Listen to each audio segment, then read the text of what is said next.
It's Monday, NFL fans, and that means mock drafts. We're going to go through another scenario as we take another step towards the actual NFL draft. Eric versus me. Let's see how crazy I can get today. Welcome to Locked On NFL Draft.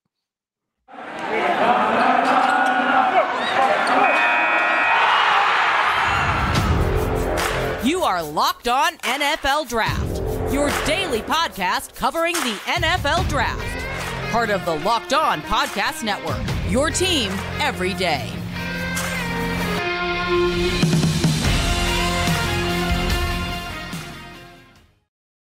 Welcome to another episode of the Locked On NFL Draft Show. I'm your host, former NFL and NFL defensive back Eric Crocker, and as always, I'm joined by my co-host, Ryan Tracy. That's at Ryan NFL Tracy on Twitter. If you're not following him already, also you can follow me at Eric_Crocker for more of our draft takes. But it's mock draft season. It's mock draft Monday.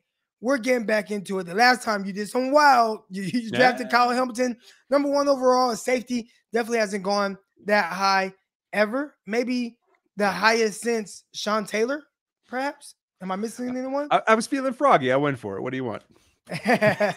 All right, so we'll see how high Kyle Hamilton goes in this one, but we're starting off a little different this time. I am actually picking the odd. He's picking the even. All right, so I'm starting with the Jacksonville Jaguars, and I actually had this guy in the last episode, in the last mock draft episode. I had Kayvon Thibodeuax going number 2 to Detroit. Well, he's going number 1 to Jacksonville. It's just a guy who, again, you kind of block out everything, and I know we get caught up in some of the emotions of the college football playoffs and seeing certain guys, and Aiden Hutchinson and all these other guys, but Kayvon Thibodeuax, just a freak athlete, the freak ability. I got him going number 1 overall to the Jacksonville Jaguars, picking number 1 for the second year in a row, and I believe only their second time in the entirety of their existence. Yeah, it makes things tough, doesn't it? Back-to-back number 1. I'm going to help Detroit, and they get to stay in state. They're going to be super happy that you made that decision. And they're going to say, oh, Aiden Hutchinson is just sitting there. We'll just run right up there. It'll take about 3.5 minutes to get that card turned in. So, Aiden Hutchinson, welcome to Detroit. He's probably going to be the most intriguing prospect throughout this time because they're going to start poking at his game and trying to figure out, was it just a big game against Ohio State? Or it's like, no, like this is just how he plays on a consistent basis. He was extremely productive. That's for sure. And he wrecked games. That's for sure as well. But I think they're always going to remember that Georgia game and just what it looked like. I know we're not going to know what it looked like from this guy. We're picking number 3 overall, Houston Texans. You look at their cornerback situation, it's very bleak. And they've been throwing, just certain guys out there, no long-term solutions. This time, we're going to go with Derrick Stingley. He's going much higher than we had him go in the last episode. I think most people think he's supposed to go around this area. Like you said last episode, he missed a lot of time due to injuries. And there's going to be a little people that start to kind of question him. He hasn't been as strong as of late as he was his freshman year, where he looked excellent, looked like maybe the best cornerback in the nation. Still hasn't hurt his stock. Terrific athlete. Got Derrick Stingley going number 3 overall to the Houston Texans. I like it. I have no problem with that. This is real similar for the Jets. They're still in the same situation. They still got to protect that quarterback, and they still got to get after the opposing quarterback. So it becomes just how high do you have Karlaftis, Ojabo? I mean, maybe Trayvon Walker. Like, if someone could ascend to that point, we might see this change. But right now, none of those guys are in the top 4 for me. I don't think they're on many boards across the league in terms of being a top 5 selection. So it becomes value. So you go the opposite direction. It stays at tackle. But this time, just because, I can't pick the same guy for the same team twice, maybe you want to get a little bit more athletic. Maybe you want to have a little bit more versatility, put him on the right-hand side. And Charles Cross, I think, might fit in what they want to do. Wilson's a mobile guy. Maybe you want to accommodate that with a little bit more athletic tackle. So Charles Cross, welcome to New York. All right. I like it. I wonder if that's as high as he's gone in any mock so far, Probably. But he was someone, again, watching his film, his athletic ability looked like a big wall out there, but I thought he had good feet. There were a few things that I question. I have to go back and look at my notes, but I think overall, I thought he was the better of the prospects between him and Evan Neal. And I remember being shocked by that because Neal was a guy that everybody loved. I am still going to go offensive line here for the New York Giants, but it's not going to be Neal. is going to be Ekenulu, and you just watch him and how he's able to kind of help solidify that offensive line for the Giants. I went O-line for the Giants last time, but it was Evan Neal this time. We're going with a different offensive lineman. They just need so much help there, and I feel like their defense, they play well in stretches. That defense plays well. The offense, they have the weapons. Is the quarterback the long-term guy? Not sure, but they definitely have to shore up that offensive line. That's for sure. So definitely going offensive line there for the New York Giants at pick 5. I didn't think you were going to go. I didn't think that this choice would be available for the Carolina Panthers. So it's going to come down to it. You have a kind of a quandary that you've set up, your self-inflicted wound there, a quarterback, about what you're going to do in the future, and there's not a quarterback on. There is a possibility that this class gets artificially lifted to this point. We see quarterbacks rise on every board.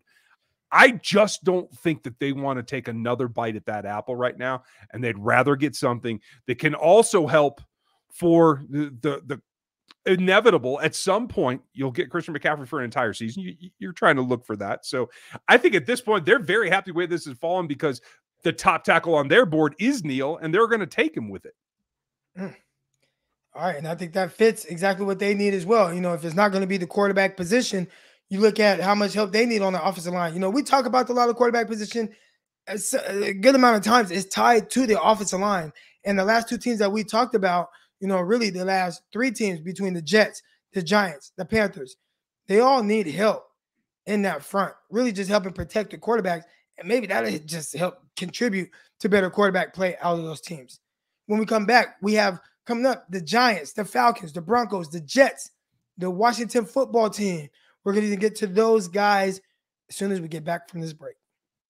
Built Bar, it's a new year, and that means New Year's resolution. If yours is about getting fit or eating healthier, make sure you include a Built Bar in your plan. Built Bar makes it easier to stick to your New Year's resolution because, it tastes so good. It tastes so good. And you'll want to eat it all the time, unlike other protein bars, which can be chalky, waxy, taste like a chemical pill. You want to eat healthy, but it also gets boring. And most of us, by week 3, we start to consider, cheating on our meals. But instead, just eat something that has 100% real chocolate, and that's a Built Bar. Most of these Built Bars contain 130 calories, 40 grams of sugar, 4 net carbs, and 17 grams of protein. Compare that to a candy bar, which usually is around 240 calories, 30 grams of sugar, and dozens and dozens of net carbs and empty calories. Here's an idea for the new year. Go to your secret stashes at your home, in your wallet, your purse, your pockets, wherever you stash all your little candies, candy bars in the pantries, and replace those with Built Bars. And if you're not a huge fan of working out, you can at the very least eat something that tastes good and it's actually good for you. That way you can enjoy a delicious Built Bar, and it almost counts as a workout. And there's so many flavors to choose from. Coconut almond, peanut butter brownie, raspberry, cookies and cream and salted caramel. Those are probably my 2 favorite.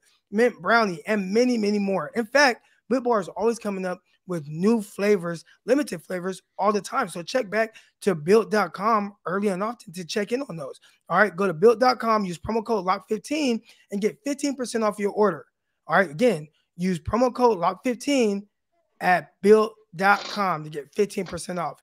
All right, on the clock, got the New York Giants, and I'm going to go a different direction than I did previously. I drafted Karlaftis, but I'm going to still kind of stay in that same range, and a guy that I definitely could see going this high, I'm going with David Ojabo. Still edge rusher, but still giving to someone that, but I think he's going to continue to just climb, right? And I want to see, is it going to be as high to kind of maybe unseat Aiden Hutchinson? That's going to be the conversation between what you like and what you're looking for out of your edge rushers. But New York Giants, I still like them going edge, but not the same guy as I did last time. Mix it up just a little bit. David Ojabo going to the New York Giants. I like where you're coming from there. That's going to turn into a production versus projection kind of conversation. It may get there. When we take a look at Atlanta, it's a different situation. And it becomes a question of, what are you going to do? Are you going to continue to go down the road with a guy that you trust? Or is Terry Fontenot going to find a way to pull a trigger on a new signal caller? there's a number of ways you can go. You can support the defense. If you're going to stay with Ryan, do you give him another weapon? It's been honestly a very strange year for Calvin Ridley. Like, we don't know what's going to happen there. So there could be somebody like you can't just leave Pitts as your number one target in his sophomore season and not support him there. So you could go. I would think this is a perfect spot. Had Jameson Williams not gotten hurt, you might have seen this happen. But with that injury and with the fall that comes from it, I think that they do say, you know what? We have our pick here. We have a guy that can be very similar to Ryan. I think he'll fit their offense. That Kenny Pickett becomes an Atlanta Falcon. And that sucks because I was definitely taking him next for the Denver Broncos. But looking at the Denver Broncos and kind of how they've thrown resources at the quarterback position, I don't know what's going to go on with Drew Lock. I don't think they're totally sold on him. They had him sit the whole season behind Teddy Bridgewater until Bridgewater got hurt, and it still didn't get that much better. So I'll make some plays against Kansas City, but nothing that I think is going to make it to where it's like, okay, he is the guy long term. So maybe they go with another veteran. I feel like they also went that route with Teddy Bridgewater. So interesting dilemma that the Broncos are in right there. Cornerback position, they've been addressing that. They've thrown a lot of resources at that position. I think a place where they can improve is safety. And when you see a guy like Kyle Hamilton who's still out there, who has that freakish size, who has that freakish range, they're good in the secondary, but let's take it to the next level. And I think adding a guy with that type of ability and that type of range and versatility, that's going to help a defense get a lot better. So I'm going to go with, Kyle Hamilton out of the Notre Dame. Wow, that's an intriguing thing. That's a great discussion that we'll have to have about the evolution of the league. Is it safety first or corner first now? Because Justin Simmons and Kyle Hamilton in the same defensive backfield, that's scary for trying to move the ball. If you're Justin Herbert, if you're Derek Carr, if Pat Mahomes doesn't care, never mind. Moving on. But for the Jets, they now have a guy that they probably have right about this range. I think it's a little rich myself. They could go a number of different directions. And at the end of the day, I think it's about who makes the difference for you, what gets on the field. And I went a different direction with their pick the other day. I'm going to come back here and say, with power end, the last guy that I think could be really a first-round selection, maybe there's one more, but I think Karlaftis is a power edge that you could try to put in there. Maybe you can reduce him down. Maybe you can get more play out of him and try to bolster that front. I think Karlaftis in New York makes some sense. I like it. And they need pressure there off of the edge. I've been in some of these spaces on Twitter and talking to some of the New York Jets guys that, that cover that team. And, they're saying Ronald Blair is probably their best edge rusher on the team, and that is not ideal. If you just said who, that's okay, folks. Yeah, exactly. So Ronald Blair, if that's your guy, and no shade at Ronald Blair, but I think ideally you don't want him to have to be your main best pass rusher. And definitely when you see some of the struggles they've had in the secondary, having a lack of pass rush production can definitely attribute to that. All right. We got Washington football team on the clock now at pick 11. And you see where they've been kind of patch up the quarterback position. And, you see Fitzpatrick, it didn't really work out. All the other quarterbacks that they've had to play this year, not really working out. But Matt Corral, I think this is a spot where it can be an intriguing landing spot. Does Fitzpatrick end up staying around? He contemplated retiring last offseason. Maybe he sticks around another year. Is he interested at all in helping develop a young Matt Corral? If so, I think this is a good spot for him. He is kind of a gunslinger. He's able to move a little bit. Fitzpatrick has a lot of that same type of ability. I think having that veteran in your ear to tell you what you should do and what you can't do, and as well as have your coach, that'll help a guy like Matt Corral. So I'm going Matt Corral at pick 11 with the Washington football team. And when we get back, go ahead. I was just gonna say that's an interesting scenario. If his medicals come back and you're clean, you're happy with that, that could be a really nice fit. Right. And you got Taylor Heineke. We'll see. They kind of remind me of each other a little bit. Maybe, just because of draft, where they're drafted at, Heineke might be the poor man Matt Corral, but maybe Matt Corral ends up being more like him than most people lead to believe. But he's going to go higher in the draft. Quarterbacks always get pushed up the board. We got Matt Corral going at pick 11. When we get back, we're going to talk about the rest of the guys of the non-playoff teams right here after this word. I want to talk to you guys a little bit about BetOnline. BetOnline would like to wish you a happy new betting year as we continue to march into the playoffs and beyond. BetOnline remains the number one spot for all bets, sports wagering action of 2022. New year and new updated desktop and mobile website to sign up today and receive a 50% welcome bonus on your first deposit. Just use the promo code Locked On to get started. From football, basketball, NFL playoffs, hockey, which I was watching right now, watching the Bruins, boxing, UFC, and your favorite Vegas casino games. Don't wait to take advantage of these amazing offers available throughout the 2022 season. BetOnline is the fastest and easiest way to wager on all of your favorite sports. It's BetOnline, where the games start. And we're back. We're at pick 12. This is the Minnesota Vikings without Mike Zimmer. Change that happened recently. And normally you would say, hey, you still need corner help. And if you're Zim, or if you're somebody being guided by Zim, you'd start leaning towards the corners. There's a couple of interesting options still available here. But if you're somebody else coming in, you want to shore that up. The offensive side looks like you have your backs, you have your wideouts. You feel like that line's decent. We'll see what happens with the quarterback. That's a whole different scenario. So where can you improve this roster? Where can you get somebody that can make a day one impact? I think the defensive line is a place to look. And I think if you can support that, you may get yourself a force multiplier. And I don't think that it's going to be the big nose tackle here. I think in that roster as it is, does depend who becomes the coordinator. I think you might want to look at somebody that can move around a little bit, be a little versatile, be somebody that can penetrate a little bit more. And so DeMarvin Leal looks like a good fit for me. We'll have to see how he does through the draft process. You know, let's see if the athleticism and all that. But I think that this is something that might be on the radar up in Minnesota. With the Cleveland Browns, all right, we're going to flip-flop because I was thinking in favor of the Ravens. But with the Cleveland Browns at pick 13, then I am going to go Jordan Davis. I mean, Jordan Davis. Let's go ahead, solidify the interior of that defensive line. You got Myles Garrett. You got guys that's rushing off the edge. I feel like they've been putting a lot of resources at the cornerback position. I love the Greg Newsome pick last draft. Loved it. And he's been playing a lot with guys like Greedy Williams, with Denzel Ward. You know, the safety position, they have guys flying around. They put a lot of money into Johnny Johnson. But let's shore up that interior there and really help push that pile for a guy like Garrett. So we're going to go with Jordan Davis out of Georgia. All right. I'm going to have you help me with this one because I think, like I did last week's mock, I think you need to support something that has been a strength and kind of fell apart for them, and that is the corner spot.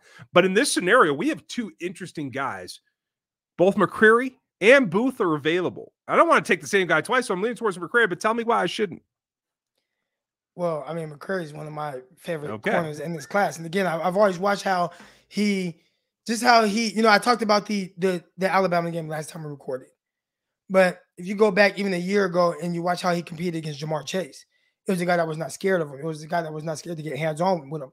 It was a guy that ran vertically with him. It was a guy that did give up a catch down the right sideline for a touchdown, but it was also a guy that got an interception down the right sideline, and both were while guarding Jamar Chase. So just a guy who's able to challenge himself and has the ability and the confidence in his like physical gifts. That's a guy who I'm always going to ride with. So that's why I like McCreary so much. I like it when you convince me. McCreary it is. I like it. So McCreary's going to the Baltimore Ravens. Yep. All right, there we go. I didn't butcher that one. All right. So now we got Philadelphia Eagles on the clock, pick 15. And I've talked a lot about not needing a quarterback, but the quarterback situation is maybe not as sure as we originally thought before this past weekend's games. So I'm going to go on a limb here and say that I don't want to say they reach, but they go in the direction of a guy who I think may climb throughout this postseason, this draft process. You know, we've talked to, you know, our guy, Rob Rang, and he said he really likes this guy. Not sure if because they got the same round face, but Sam Howell. All right, Sam Howell of North Carolina. He's been up and down, but let's say he does show enough throughout this draft process. Philadelphia Eagles, I don't think they are really sure about what they're going to do at the quarterback position, and maybe might be looking for more of a long-term solution, maybe more of a pure passer, I think Sam Howell might show to be that. Again, this is a guy who had more of a down year, but he lost his guys. He lost his best receivers, Dami Brown. He lost Daz Newsome, excuse me. He lost his running backs. They're both doing terrific in the NFL. So after losing all that and then expecting him to hold it together and look great, I think that might be asking a little too much of him, but I think putting him in the situation with Philadelphia where he is more of a pure passer with the weapons that he has and continue to build with Sanders, I think that's an ideal situation for him at pick 15. I like where you're going. And as the other guy in the room, your assistant, we'll call it, I get to make the next pick, right, for the same team. And if you're going to do that, then you got to support him on the other side and try to slow down the scoring against you as well, right? And a corner that's still on the board here that I think could be a nice fit with the length, with the aggression towards the ball. I think Booth is going to be in Philadelphia as well. And then you get some impact on both sides of the ball. There's 4 top positions in football. There's the tackle, there's the quarterback, there's the pass rusher, and there's the cornerback. And I like that fit. I like it too. And that's a guy I got to continue to watch more film on him to get a good read on him. But a guy who I don't need to watch a whole lot more film on, I'm pretty sure we will, but Trevon Walker, the edge rusher out of Georgia. I have him going to the Los Angeles Chargers at pick 17. A Chargers team that is probably really upset that they didn't play in this past weekend's slate of games because of the mishap that happened in the Raiders game. A tie they would have been in, weren't able to get that, but maybe they can get a little bit more pressure on opposing quarterbacks. Ingram left, and they've been trying to fill that void opposite of Bosa. A lot of attention's going to Bosa right now. Trevon Walker, he's a guy who can really help off of that edge, a more freakish athlete, really good closing speed. We saw that in the national title game. Walker, pick 17 to the Los Angeles Chargers. I like it. I thought you saw more out of him in that championship game as well and probably got himself a nice little bump. The question in New Orleans is going to be, who's going to be throwing the ball? And you have done a brilliant job of leaving me nobody that I'm comfortable taking here for them. Now, Sean Payton might disagree with me. I could see him liking one of the quote-unquote secondary type quarterbacks that he feels he can adapt to, because if anybody's going to adapt, there are few coaches I think that can adapt to what you get at the quarterback position. I think he's shown that over the years. So maybe that's going to be the case. I'm not going to do that. I'm going to see whoever's going to be that guy. I'm going to try to help him out. I'm going to try to give him another weapon. We know there's been some drama with the pass catchers down there this season, but I think bring in some new blood, try to spark that offense again. I think this would have been an interesting spot for Williams, as we've talked about before. But at the end of the day, Garrett Wilson was going to be my number one before then anyway. He's still on the board, so Garrett Wilson gets to go down and check out Bourbon Street a little bit, try to stay off of there. It's not good for you, kid. I like it, and that's a good fit. And I like his dynamic ability and pairing that up with Michael Thomas, depending on what kind of happens with that whole situation. Still got to show up that quarterback position. But again, like I said last time, Jimmy Garoppolo, that might be a guy who really fits what Sean Payton wants to do, get the ball out of his hands quick and give it to guys who won. You got the slant god and Mike Thomas, and then a guy like Garrett Wilson, who is just a kind of do-it-all guy that moves all over the place. But yeah, guys, that's going to do it for this episode of the Monday Mock Draft. We appreciate you guys for tuning in with us, and we want to thank you for making us your first listen of the day. After you listen to this, listen to Locked On 49ers with myself and Brian Peacock. Listen to Locked On Chiefs with our guy, Ryan Tracy. But until next time, guys, we are out. Peace.